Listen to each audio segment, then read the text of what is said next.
तो आपका बहुत-बहुत स्वागत है हमारे चैनल पॉलिटी पढ़ो पे। मैं श्यामन पांडे आपका स्वागत करता हूँ हमारे चैनल पे।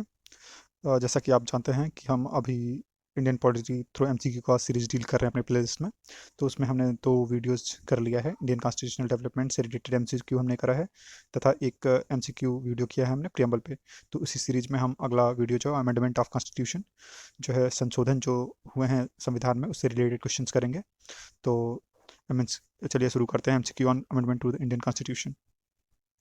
पहला क्वेश्चन है first constitutional amendment was passed. पूछ रहा है पहला कॉन्स्टिट्यूशनल जो अमेंडमेंट हुआ था वो कब पास हुआ था। तो इसका आंसर होगा 1951। जैसा कि हमें पता है पहला जो कॉन्स्टिट्यूशनल अमेंडमेंट हुआ था वो 9th शेड्यूल से को ऐड करने के लिए किया गया था, जो कि लैंड रिलेटेड लॉ से डील करता है। तो पहला जो अमेंडमेंट था कॉन्स्टिट्यूशन का वो 1951 में ऐड हुआ था। इसके थ्रू 9th शेड्यूल ऐड किया गया था। हम शेड्यूल के लिए अलग से वीडियो करेंगे जिसमें हम सारे 12 शेड्यूल के बारे में उसमें बात करेंगे। Which of the following amendment was the most comprehensive amendment to the constitution. ये बहुत इंपॉर्टेंट क्वेश्चन है, कई एग्जाम्स में रिपीटेडली पूछा गया है, तो कृपया इसको काफ़ी अच्छे से याद करें। तो इसका आंसर हो जाएगा 42nd अमेंडमेंट 1976। तो आप इसका ईयर भी याद रखेंगे, आपके लिए फ़ायदेमंद होगा। चूँकि 42वां अमेंडमेंट में इतना ज़्यादा संशोधन किया गया था उसके थ्रू, इसी वजह से इसको मिनी कॉन्स्टिट्यूशन का दर्जा भी दिया गया है 42वें अमेंडमेंट को, जो कि इंदिरा गांधी ने किया था इमरजेंसी के तुरंत बाद ही। Which of the following articles deal with the amendment of the constitution. पूछ रहा है अमेंडमेंट किस आर्टिकल के थ्रू किया जाता है। तो इसका आंसर है आर्टिकल 368। जब हम डिटेल में अमेंडमेंट्स के बारे में पढ़ेंगे अपने लेक्चर्स में, तो मैं आपको वहाँ पे अमेंडमेंट की पूरे प्रोसीजर के बारे में बताऊंगा, किस तरीके से कॉन्स्टिट्यूशन में अमेंडमेंट किया जाता है और किस तरीके की कौन कौन सी तरीके की मेजोरिटी होती है, जैसे कि एब्सोल्यूट मेजोरिटी क्या होती है, स्पेशल मेजोरिटी क्या होती है, and special majority with ratification of state क्या होता है। ये हम अपने लेक्चर सीरीज में देखेंगे। अभी तो हम एमसीक्यू डील कर रहे हैं। Amendment to which of the following provision of constitution requires ratification of the state। तो पूछ रहा है कि कौन सा ऐसा कॉन्स्टिट्यूशन के प्रोविजन होते हैं जिसमें रेटिफिकेशन ऑफ स्टेट्स भी होता है अमेंडमेंट करने के लिए कॉन्स्टिट्यूशन में। तो ऐसे जो भी प्रोविजन जिसमें कहीं ना कहीं स्टेट का रोल भी होता है, यानी कि फेडरल फीचर टाइप की चीज़ें जो होती हैं उसमें रेटिफिकेशन ऑफ स्टेट जरूरी होता है। तो इसके अकॉर्डिंग जो ऑप्शंस के अकॉर्डिंग इसका answer list 1 of 7th schedule हो जाएगा। क्योंकि 7th शेड्यूल जो है उसमें कंकरेंट लिस्ट की बात होती है। 7th शेड्यूल जो है union list and state list और कंकरेंट लिस्ट से डील करता है। तो जो है लिस्ट 1 ऑफ 7th शेड्यूल जो हो जाएगा उसमें रेटिफिकेशन ऑफ स्टेट्स की भी ज़रूरत होती है। Article 368 of constitution provides. अब उसी क्वेश्चन को घुमा के पूछ रहा है कि आर्टिकल 368 ऑफ कॉन्स्टिट्यूशन है उसमें क्या दिया गया है। तो उसमें power and procedure for amendment दिया गया है। आपको ऑप्शन से कंफ्यूज करने की कोशिश की गई है यहाँ पे। प्रोसीजर फॉर अमेंडमेंट दिया गया है, पावर फॉर अमेंडमेंट दिया गया है, दोनों अलग अलग, लेकिन आर्टिकल 368 में पावर और प्रोसीजर दोनों बात की गई है कि power and procedure for amendment क्या होगा। उन दोनों चीज़ों की बात आर्टिकल 368 में की गई है। Which of the following amendment act to constitution is related with reservation of the seat in educational institution for economically weaker section EWS of citizens. तो इकोनॉमिकली वीकर सेक्शन से रिलेटेड जो अमेंडमेंट हुआ है वो भी जल्द ही किया गया है। तो इसका आंसर हो जाए 103 थर्ड अमेंडमेंट। 103वां जो अमेंडमेंट है 103rd अमेंडमेंट वो इकोनॉमिकली वीकर सेक्शन से डील करता है। क्वेश्चन बहुत इंपॉर्टेंट है जो वनडे एग्जाम्स में काफ़ी बार पूछा गया है।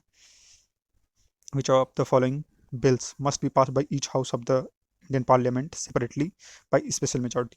तो जब हम डिटेल में बात करेंगे तो इस तरीके के सारे बिल्स के बारे में अपने लेक्चर सीरीज में बात करेंगे। अभी तो हम एमसीक्यू देख रहे हैं। तो इसका आंसर जो हो जाएगा कॉन्स्टिट्यूशनल अमेंडमेंट बिल है। तो कॉन्स्टिट्यूशन में जब हम अमेंडमेंट करने के लिए बिल करते हैं तो वो बिल जो होता है अमेंडमेंट का वो दोनों हाउस में ऑफ पार्लियामेंट में, लोकसभा में राज्यसभा में, अलग अलग दोनों सदनों में स्पेशल मेजॉरिटी से पास किया जाता है।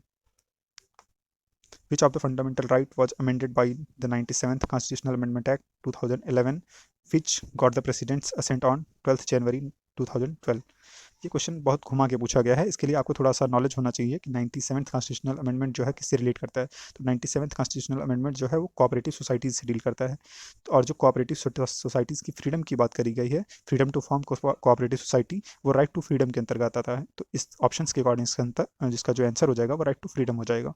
तो इस तरीके के क्वेश्चन में आपको थोड़ा एक्स्ट्रा दिमाग लगाना पड़ेगा कि 97th constitutional amendment cooperative societies से डील करता है और freedom to form cooperative societies वो राइट टू फ्रीडम का पार्ट है। आर्टिकल 19(1)(c) में आता है I think. Article 31 of constitution of India dealing with right to property was repealed by which constitutional amendment. अब पूछ रहा है आर्टिकल 31 ऑफ जो कॉन्स्टिट्यूशन ऑफ इंडिया है वो डील करता था राइट टू प्रॉपर्टी से, उसको रिपील किया गया था किस कॉन्स्टिट्यूशनल अमेंडमेंट में। तो इसका आंसर हो जाएगा 44th अमेंडमेंट 1978। इसका 44वें अमेंडमेंट 1978 के थ्रू इसको राइट टू प्रॉपर्टी को जो है फंडामेंटल राइट से जो निकाल के शिफ्ट कर दिया गया था इसको अलग से कॉन्स्टिट्यूशनल राइट में। तो अभी उसका आर्टिकल 300A है जो कि राइट टू प्रॉपर्टी से डील करता है। Which one of the following amendments accorded precedence to directive principles over the fundamental rights। तो पूछ रहा है कि कौन से अमेंडमेंट के थ्रू जो है प्रेसिडेंस गया था डायरेक्टिव प्रिंसिपल को फंडामेंटल राइट के ऊपर, कि जो डायरेक्टिव प्रिंसिपल होंगे फंडामेंटल राइट के ऊपर माने जाएंगे। तो ऐसा 42वें अमेंडमेंट के थ्रू इंदिरा गांधी के टाइम में हुआ था, जिसको फिर से 44वें अमेंडमेंट में फिर से जो है रिपील कर दिया गया था। और चूंकि केशवानंद भारती केस में बताया गया था कि जो है डायरेक्टिव प्रिंसिपल और फंडामेंटल राइट दोनों अपना अलग अलग महत्व रखते हैं, तो प्रेसिडेंस जैसी कोई बात नहीं है कि कौन सुपीरियर है कौन इन्फीरियर है, दोनों का अपना अपना अलग महत्व है। By which of the constitutional amendment has part 11A of the constitution of India been inserted. तो पूछ रहा है जो part 11A of the constitution of India, ये मुझे लगता है कुछ मिसप्रिंट हो गया, पार्ट 11A नहीं होगा, part 9A of the constitution होगा, तो इसको सही कर लीजिएगा, part 9A of the constitution of India been inserted. तो 74th अमेंडमेंट 1992 हो जाएगा इसका आंसर, चूंकि 74वां जो अमेंडमेंट है वो म्यूनिसपैलिटी से रिलेटेड है, तो म्यूनिसपैलिटी से रिलेटेड जो प्रोविजन है 9A में प्रोविजन में दिया गया था। और जो पार्ट 9 है उसमें पंचायती राज से रिलेटेड प्रोविजंस दिए गए हैं, जो कि 73वें अमेंडमेंट 1992 से इंसर्ट किए गए थे। Which of the following amendments of the Constitution is related with the reservation in private educational institution। तो प्राइवेट एजुकेशनल इंस्टीट्यूशन में से रिलेटेड जो अमेंडमेंट किया गया था वो कौन सा, तो इसका आंसर 93rd अमेंडमेंट हो जाएगा।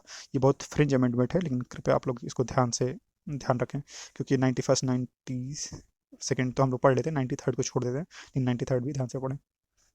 By which amendment act to the Constitution of India the provision with regard to compulsory acquisition of property was omitted। फिर से वही क्वेश्चन घुमा के पूछ रहा है कि कंपलसरी एक्विजिशन ऑफ जो प्रॉपर्टी है वो किस अमेंडमेंट के थ्रू ओमिट किया गया था, मतलब हटाया गया था। तो इसका आंसर हो जाएगा 44वां amendment 1978। The provision relating to the federal structure can be amended by parliament. तो पूछ रहा है कि जो प्रोविजंस हैं जो फेडरल स्ट्रक्चर से हैं वो अमेंड किए जा सकते हैं पार्लियामेंट के द्वारा, लेकिन इस तरीके से।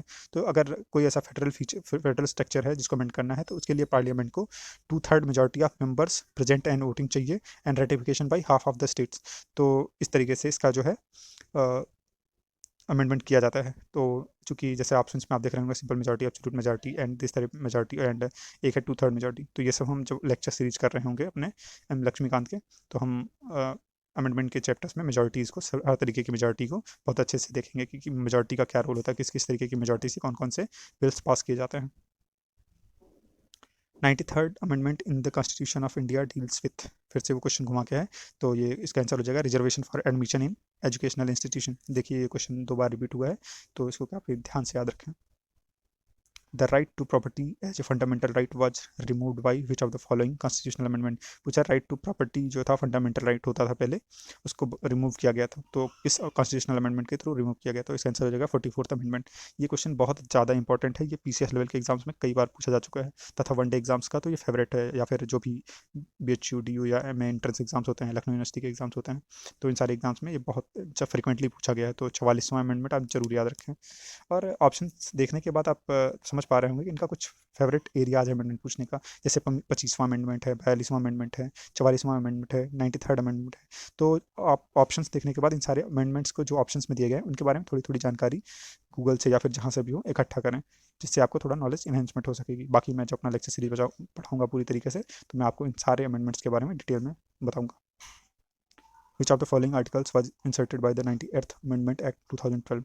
तो ये बहुत फैक्चुअल क्वेश्चन है, तो 98th अमेंडमेंट से कौन सा आर्टिकल इंसर्ट किया गया था, तो उसका आंसर है 371J, article 371J। The GST goods and services tax has been introduce by, फिर ब्लैंक स्पेस दिया हुआ कॉन्स्टिट्यूशनल अमेंडमेंट एक्ट। पूछ रहा है किस कॉन्स्टिट्यूशनल अमेंडमेंट एक्ट से goods and services tax introduce किया गया था, तो इसका आंसर है 101 अमेंडमेंट, यानी कि 101वें अमेंडमेंट के थ्रू GST जो है गुड्स एंड सर्विसेज टैक्स जो है इंट्रोड्यूस किया था। ये बहुत इंपॉर्टेंट क्वेश्चन है, ये आपके एंट्रेंस एग्जाम्स में जरूर पूछा जाएंगे, तो इसको काफ़ी ध्यान से इसको याद करें। The 91st amendment of the constitution pertains to, पूछ रहा है 91st अमेंडमेंट जो है वो किस चीज़ से रिलेटेड है। तो ध्यान देंगे, जो 91st अमेंडमेंट ऑफ कॉन्स्टिट्यूशन है वो number of ministers in the council of minister जो होते हैं कि मिनिस्टर कितने होंगे काउंसिल ऑफ मिनिस्टर में, उससे रिलेट करता है। यहीं से 91st अमेंडमेंट से ही ये बात की गई थी कि जो नंबर ऑफ मिनिस्टर होंगे पूरे काउंसिल ऑफ मिनिस्टर्स में वो 15% आप लोकसभा से ज़्यादा नहीं होंगे, कि जितने भी 15% आप जो काउंसिल ऑफ मिनिस्टर्स है उससे ज़्यादा मिनिस्टर्स नहीं होंगे। Basic structure of the constitution can be amended. पूछ रहा बेसिक स्ट्रक्चर जो आप कॉन्स्टिट्यूशन है वो किस तरीके से अमेंड किया जा सकता है। तो चूंकि हमें पता है कि सोनंद भारती केस में बताया गया था कि basic structure of the constitution है उसको अमेंड नहीं किया जा सकता है, जो कि बेसिक स्ट्रक्चर को अमेंड नहीं किया जा सकता है, बाकी और सारे प्रोविजंस को आप अमेंड कर सकते हैं कॉन्स्टिट्यूशन के। तो इसका आंसर हो जाएगा ना आप दबो, चूंकि बेसिक स्ट्रक्चर ऑफ कॉन्स्टिट्यूशन को अमेंड नहीं किया जा सकता, ऐसा कि सोनंद भारती केस 1973 में सुप्रीम कोर्ट के द्वारा बताया गया। What is the constitutional significance of Kesavananda Bharati case. पूछ रहा कॉन्स्टिट्यूशनल जो सिग्निफिकेंस है केशवानंद भारती केस का वो क्या है। तो आंसर हो जाएगा for propounding doctrine of basic structure. Kesavananda Bharati case से ही डॉक्ट्रिन ऑफ बेसिक स्ट्रक्चर आया था। ये भी क्वेश्चन पीसीएस एग्जाम्स में कई बार रिपीट किया गया, तो इसको काफ़ी ध्यान से पढ़ें। Which constitutional amendment introduce the anti defection provision of the constitution. ये भी बहुत ही इंपॉर्टेंट है। पूछ रहा कौन सा जो अमेंडमेंट है जिसके थ्रू की एंटी डिफेक्शन प्रोविजन को ऐड किया गया था। तो इसका आंसर हो जाएगा 52nd अमेंडमेंट। 52nd अमेंडमेंट जो है ये आई थिंक 1985 में राजीव गांधी के टाइम पे आया था। ये 52वां अमेंडमेंट है जिसके तहत जो है दल बदल विरोधी कानून जो होते हैं उसको लाया गया था, और इसी के थ्रू ही 10वां शेड्यूल जो है कॉन्स्टिट्यूशन में ऐड किया था। 10th शेड्यूल जो है उसको ऐड किया गया था। तो 52nd अमेंडमेंट जो है 10th शेड्यूल से भी रिलेटेड है, और ये प्रोविजन एंटी डिफेक्शन से रिलेटेड है। दल बदल विरोधी कानून, जैसे कि कोई जो है एक पार्टी में है अगले दिन वो दूसरी पार्टी में शिफ्ट हो जाता है, बीजेपी से कांग्रेस में गया, कांग्रेस से तृणमूल में चला गया, इस तरीके से जो लोग एक दिन में 2 दिन में करते हैं वो शिफ्ट ना कर सकें, इसकी वजह से ये कानून जो है आया था 52nd अमेंडमेंट के through. By which of the following amendment act the voting age was reduced from 21 years to 18 years। ये बहुत इंपॉर्टेंट क्वेश्चन है, इसको आप ध्यान से करेंगे। अभी सीयूईटी पीजी का जो पॉलिटिकल साइंस का पेपर 2022 का हुआ उसमें भी ये क्वेश्चन पूछा गया था। तो 61st अमेंडमेंट होगा इसका आंसर, जिसके थ्रू जो है वोटिंग एज जो है पहले 21 साल हुआ करती थी, अब 18 साल कर दी गई है। तो 61वां अमेंडमेंट है। The subject of forest was transferred from the state list to concurrent list of the 7th schedule of the Constitution of India by। पूछा जो फॉरेस्ट सब्जेक्ट था वो ट्रांसफ़र किया गया है स्टेट लिस्ट से कंकरेंट लिस्ट में। तो वो जो है किस अमेंडमेंट के थ्रू किया गया था। तो जैसे आपको पता होगा कि 42वें अमेंडमेंट को हम मिनी कॉन्स्टिट्यूशन कहते हैं। तो 42वें अमेंडमेंट के थ्रू इंदिरा गांधी ने काफ़ी प्रोविजंस में बदलाव किया था। उन्हीं में से एक प्रोविजन था फॉरेस्ट रिलेटेड जो मैटर्स हैं। तो 5 ऐसे मैटर्स थे जिनको स्टेट लिस्ट से कंकरेंट लिस्ट में किया गया था, उसमें से एक फॉरेस्ट था। तो ये 42वां अमेंडमेंट इसका आंसर हो जाएगा। Which of the following amendments of the constitution made it mandatory for the president to accept the advice given by the council of minister.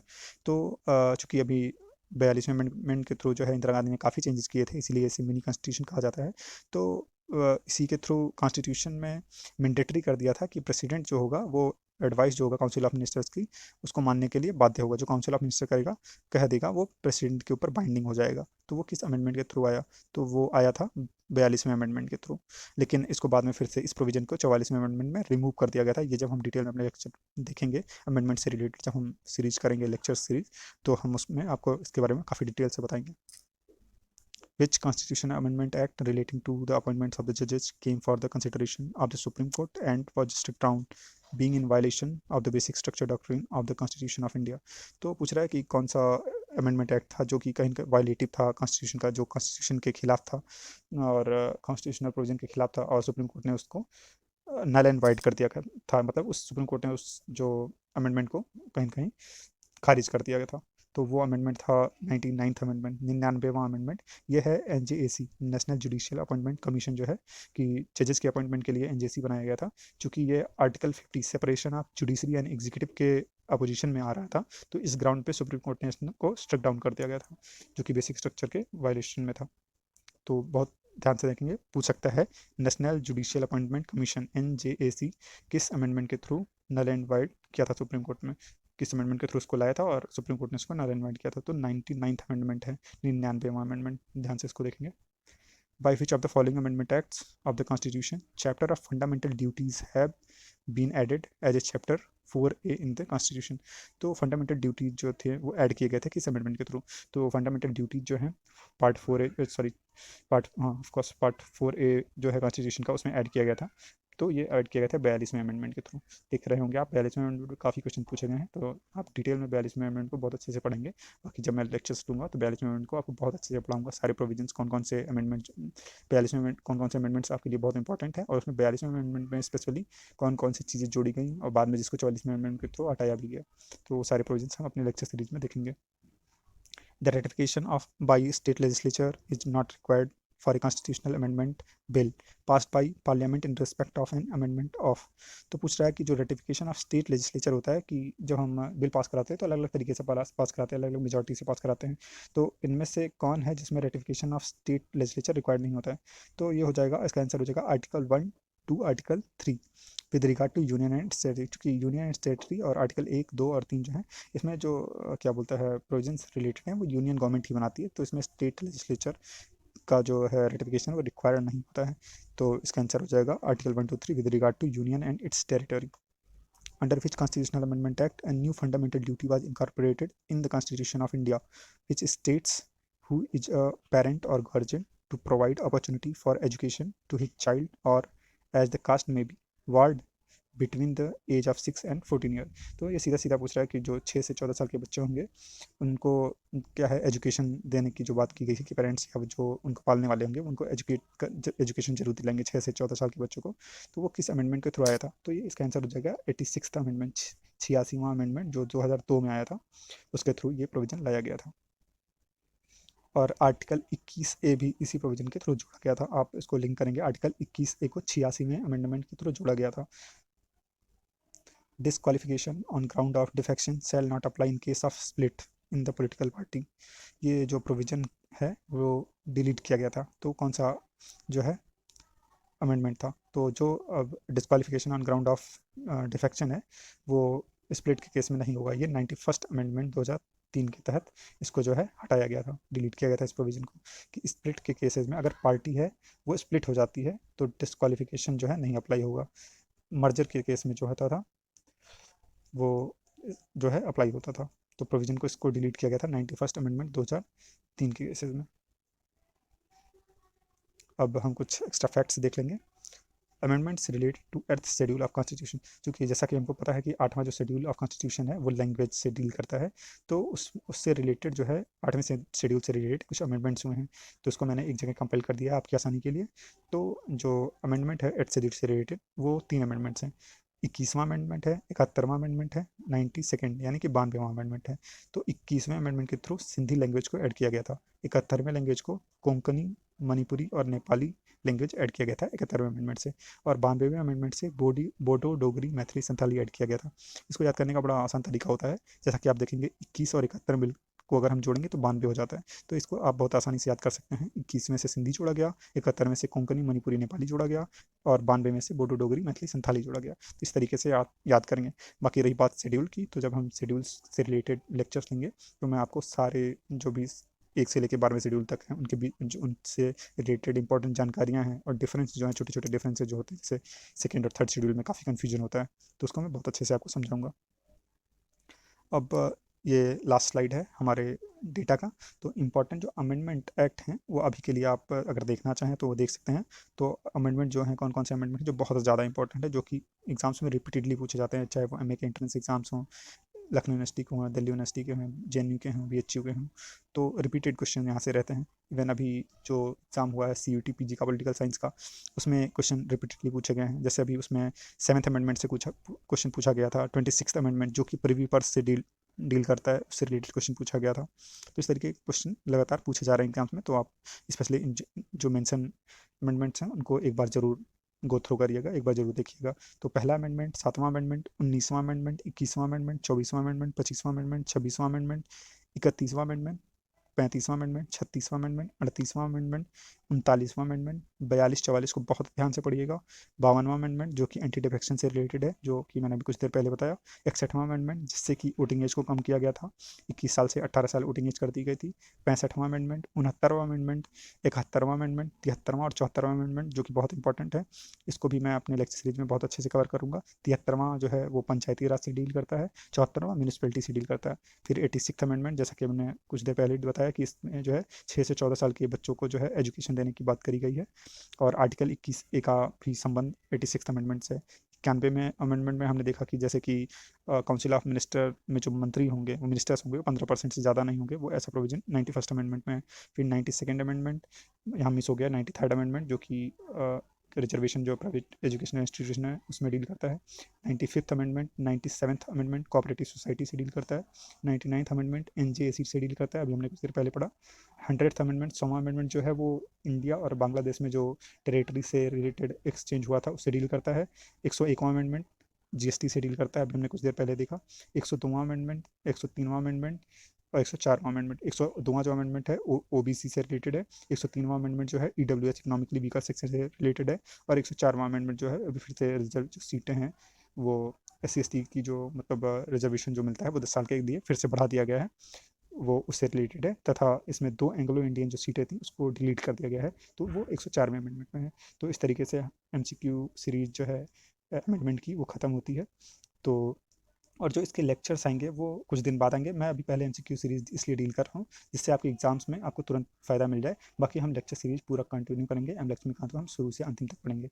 आप हमेशा सपोर्ट बनाए रखें। Thank you. Please like the video and subscribe my channel polity पढ़ो।